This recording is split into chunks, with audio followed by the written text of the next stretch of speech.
साथियों, आप सबको सादर नमस्कार। आज हम आपसे एक बहुत महत्वपूर्ण संदर्भ में बात करना चाहते हैं। इधर पिछले दिनों से हम देख रहे हैं, खासतौर से कोरोना की आपदा के बाद बहुत सारे लोगों ने सुसाइड किया, तरह तरह के कारण। और कभी आर्थिक, कभी पारिवारिक, कभी कुछ। हमें लगता है साथियों, समस्या बहुत हद तक व्यक्ति के नज़रिए की है। एक बार की एक घटना है। एक आदमी दोपहर में मंदिर जा रहा था। गरीब आदमी था, उसके पैर में जूते नहीं थे, नंगे पैर जा रहा था। रास्ते में भगवान को कोस भी रहा था कि बताइए, मेरे पास जूते तक नहीं है,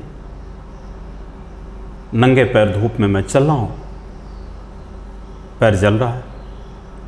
जैसे वो मंदिर के नज़दीक पहुंचा, उसने देखा कि एक विकलांग साथी मंदिर की तरफ बढ़ा चला आ रहा है, जिसके पैर ही नहीं। तब उसको लगा कि हमारी स्थिति तो इस विकलांग साथी से थोड़ी बेहतर है।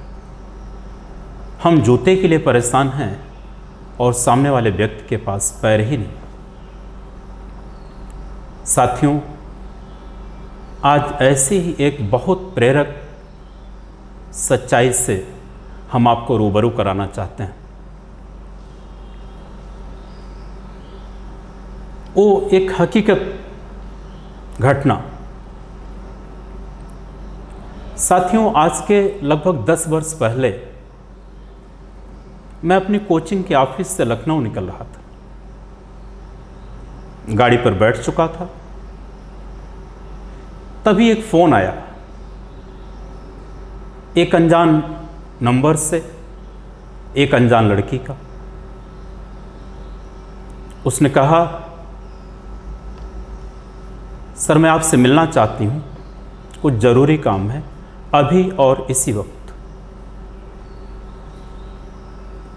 मैंने पूछा, आप कौन? उसने कहा, सर मेरा नाम शालिनी विश्वकर्मा है, मैं आपसे विकलांग साथियों के समारोह में मिल चुकी हूँ, सिनान यादव जी के साथ। हमने पूछा, कितना समय लगेगा आपको आने में? उसने कहा, सर लगभग 1 घंटे। साथियों, मैंने पूरे 2 घंटे ऑफिस में बैठकर प्रतीक्षा की, लेकिन ना तो लड़की आई और ना ही उसका फ़ोन। फिर मैंने वापस उसी नंबर पर कॉल बैक किया तो वह नंबर झूंसी के एक पीसीओ का निकला। उसने बताया पीसीओ वाले ने कि हाँ, एक लड़की ने फ़ोन तो किया था 2 घंटे पहले, लेकिन ना तो उसे उसका एड्रेस पता है और ना तो वह वहाँ आसपास है कहीं जिससे वो बात करा सके। फिर साथियों, मैं निकल गया अपने काम से लखनऊ। बहुत सारे विकलांग साथी हमसे जुड़े हैं। छोटे भाई सिनान यादव जी डॉक्टर ताराचंद छात्रावास में हम लोगों के साथ रहे, एक ही साथ। उनके नाते प्रयागराज उत्तर प्रदेश से नहीं, आज देश विदेश के बहुत सारे हजारों विकलांग साथी हम लोगों से बहुत आत्मीय तरीके से जुड़े हैं, परिवार के एक सदस्य के रूप में। खैर, 2 दिन बीता, फिर उसी लड़की का फ़ोन आया कि सर मैं शालिनी बोल रही हूँ, आपसे मिलना चाहती हूँ, आज आ जाऊँ क्या? साथियों, मुझे थोड़ा गुस्सा था कि मैंने 2 दिन पहले उसका 2 घंटे इंतज़ार किया था, वो नहीं आई थी। खैर, चूँकि विकलांग लड़की थी, हमने कहा आ जाओ। आई। मैंने उससे पूछा कि यह बताओ कि तुमने 2 दिन पहले टाइम लिया था, 2 घंटे इंतज़ार कराया, फिर भी क्यों नहीं आई? उस दिन क्या परेशानी थी? साथियों, जो उसने जवाब दिया वो बहुत भावुक कर देने वाला था। उसने कहा, सर मैं निकली थी घर से आपसे मिलने के लिए, रास्ते मेरी साइकिल बिगड़ गई और साइकिल बनवाने के लिए मेरे पास पैसे नहीं थे और ना तो आने के लिए किराया था, और इतने भी पैसे नहीं थे कि मैं आपको पीसीओ से फ़ोन करके बता सकती, इसलिए नहीं आ पाई। यह सुनने के बाद साथियों मुझे बड़ा अफसोस हुआ, प्रायश्चित हुआ कि मैं अनावश्यक ही गुस्से में था, बिना उसकी परेशानी को जाने। खैर बातचीत हुई,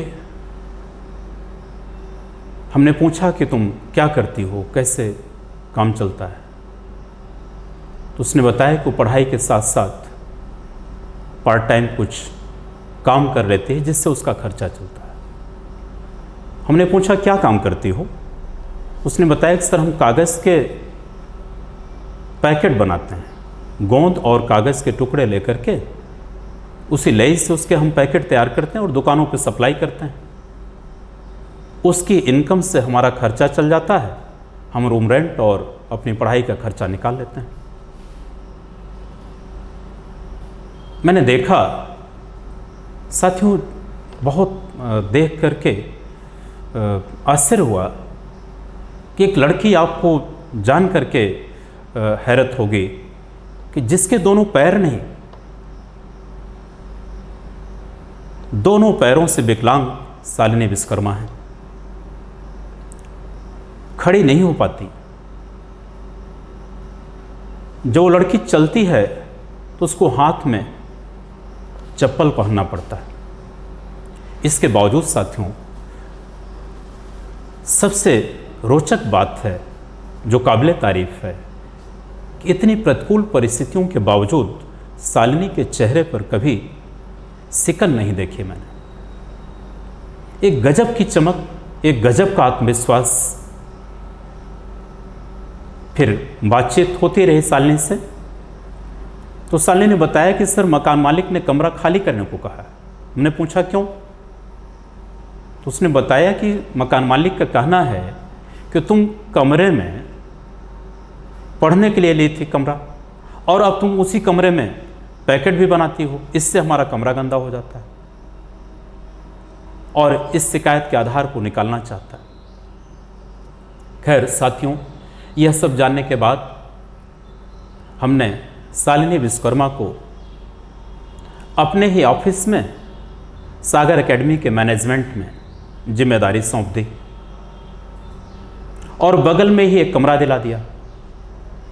अब वह कोचिंग के बगल में ही रहने लगी और कोचिंग का मैनेजमेंट देखने लगी, साथ साथ अपनी पढ़ाई को जारी रखा।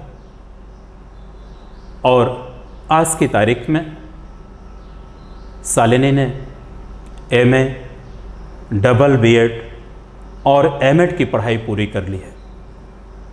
लगातार प्रतियोगी परीक्षाओं में शामिल हो रही हैं और कई प्रतियोगी परीक्षाओं में सफलता के बहुत नज़दीक पहुंच चुकी हैं।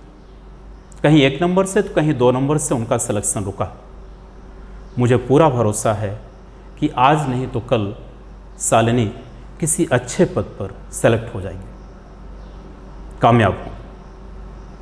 खैर साथियों, इन सब के बावजूद पढ़ाई, अपनी पूरी की पूरी पढ़ाई शालिनी ने अपने खुद की कमाई से किया, अपने संघर्षों से किया।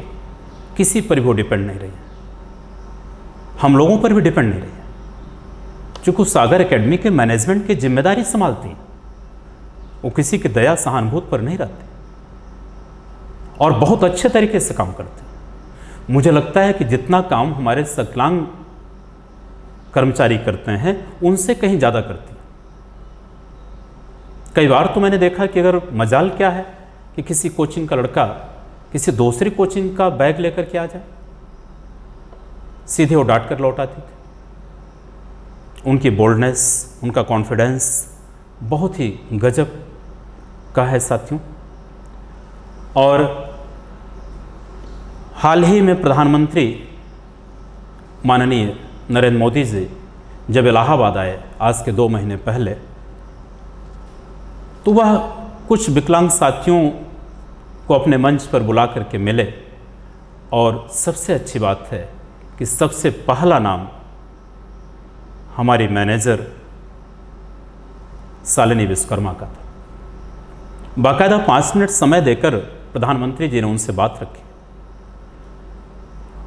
और यह और सुखद आश्चर्य की बात है, उन्होंने पूछा जब शालिनी से, तो शालिनी से समस्याओं पर बात की तो शालिनी ने अपनी कोई व्यक्तिगत समस्या नहीं रखी, अपनी कोई व्यक्तिगत फरियाद नहीं रखी। उन्होंने विकलांगों के तमाम सारे मुद्दे और समस्याओं पर तो प्रधानमंत्री से बात की, रखा, लेकिन अपनी कोई व्यक्तिगत मांग नहीं रखा उन्होंने। और इन प्रतिकूल परिस्थितियों के बावजूद जब हम ये देखते हैं कि बहुत सारे लोग जो पूंजीपति हैं, जिनके पास बहुत सारे पैसे हैं, समाज के प्रति उनके दिल में जगह कम होती है, उस माहौल में शालिनी विश्वकर्मा को एक स्वचालित गाड़ी मिली थी। साथियों, महंगी गाड़ी आती है। पिछले दिनों शालिनी विश्वकर्मा ने अपनी वह गाड़ी एक दूसरे विकलांग साथी को दान कर दिया।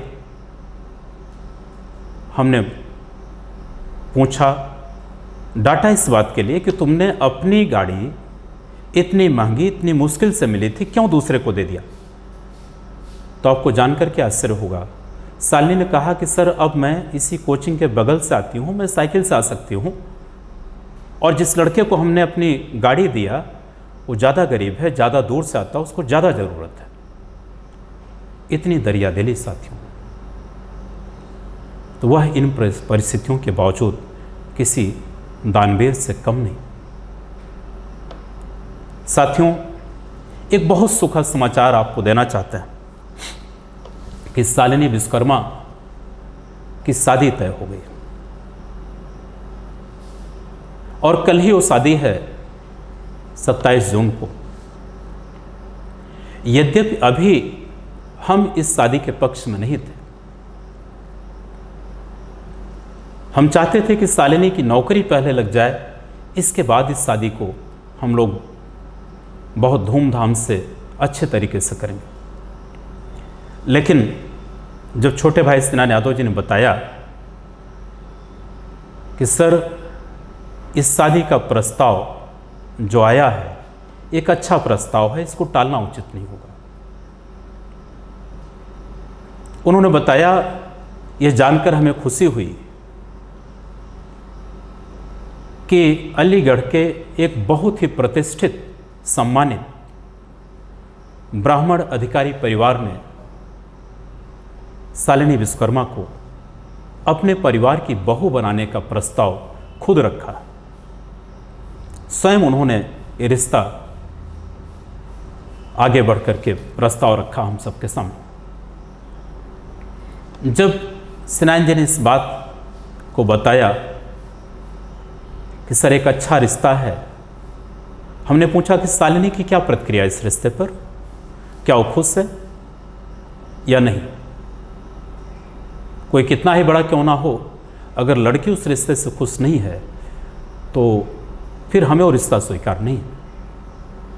तो सिनान जी ने बताया कि नहीं सर, शालिनी उस रिश्ते से संतुष्ट हैं, खुश हैं, और उस परिवार के लोग पिछले दिनों हम लोगों के सामूहिक विवाह समारोह के कार्यक्रम में आ चुके हैं, शालिनी से मिल चुके हैं, शालिनी को जानते हैं और शालिनी भी उस परिवार को अच्छे से जानती हैं।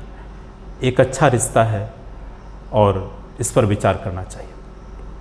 खैर, फ़ोन पर बातचीत के दौरान हमें भी लगा कि शालिनी के होने वाले सास ससुर, उनके परिवार के लोग वास्तव में बहुत अच्छे लोग हैं, इसलिए हमने भी उस रिश्ते को हाँ कर दी। साथियों, कल ही शालिनी विश्वकर्मा की शादी है, यहीं प्रयागराज से। साथियों, एक ऐसी शादी जिसको हम बहुत धूमधाम से करना चाहते थे, बहुत यादगार और ऐतिहासिक बनाना चाहते थे, लेकिन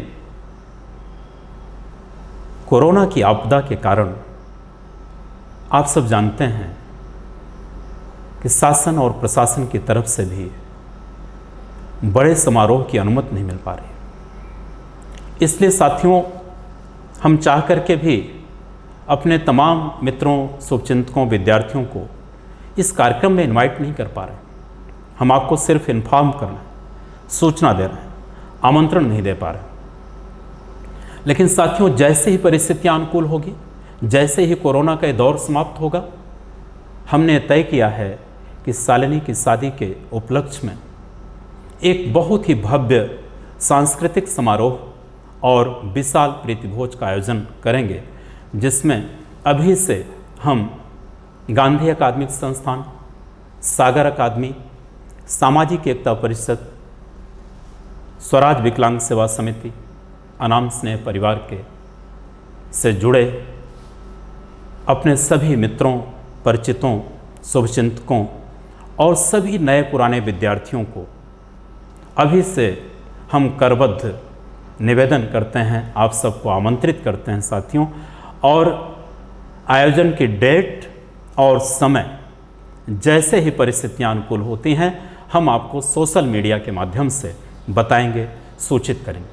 साथियों, हमारा प्रयास है, हम इस चैनल के माध्यम से तय किए हैं कि अब लगातार हमारे पास शालिनी जैसे ही तमाम विकलांग साथी हैं, जिनकी एक से बढ़कर एक कहानियां हैं, जो लगातार विगत कई वर्षों से हमसे जुड़े हैं और अपनी मेहनत, अपने संघर्ष के बलबूते उन्होंने लगभग हर क्षेत्र में अपनी पहचान बनाई है। तो आज जब ये दौर चल रहा है, कोरोना की आपदा के दौर में, जब बहुत सारे साधन संपन्न लोगों को हम यह देखते हैं, कोई सुसाइड कर रहा, कोई कुछ कर रहा, कोई कहीं परेशान है, कोई कहीं डिप्रेशन का शिकार है, तब लगता है कि ऐसे दौर में इस तरह की कहानियाँ, इस तरह की सच्चाइयाँ और भी प्रासंगिक हो जाती हैं। आने वाले कल में हमने तय किया है कि बीच बीच में हम ऐसे ही बहुत सारी सच्ची प्रेरक कहानियों को लेकर आपसे रूबरू होते रहेंगे और ऐसी कहानियों को सुनने के लिए, ऐसी सच्चाइयों को जानने के लिए, ऐसे प्रेरक प्रसंगों को जानने के लिए हमारा निवेदन है कि आप सागर एकेडमी के यूट्यूब चैनल को सब्सक्राइब कीजिए, उससे जुड़िए साथियों।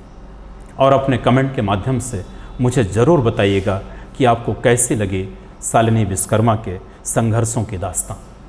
बहुत लंबी कहानी है साथियों शालिनी की, और उस पर फिर हम चर्चा करेंगे जिस दिन हम शालिनी के शादी के उपलक्ष्य में समारोह का आयोजन करेंगे, आपको प्रीतिभोज पर बुलाएंगे, कल्चरल प्रोग्राम होगा, उस दिन हम आपसे विस्तार से बातचीत करेंगे और उस दिन हम आपको वर वधू से मिलाएंगे, शालिनी से भी और उनके पति से भी और उनके सास ससुर से भी, और तमाम अपने साथियों के साथ आपसे मुलाकात करेंगे।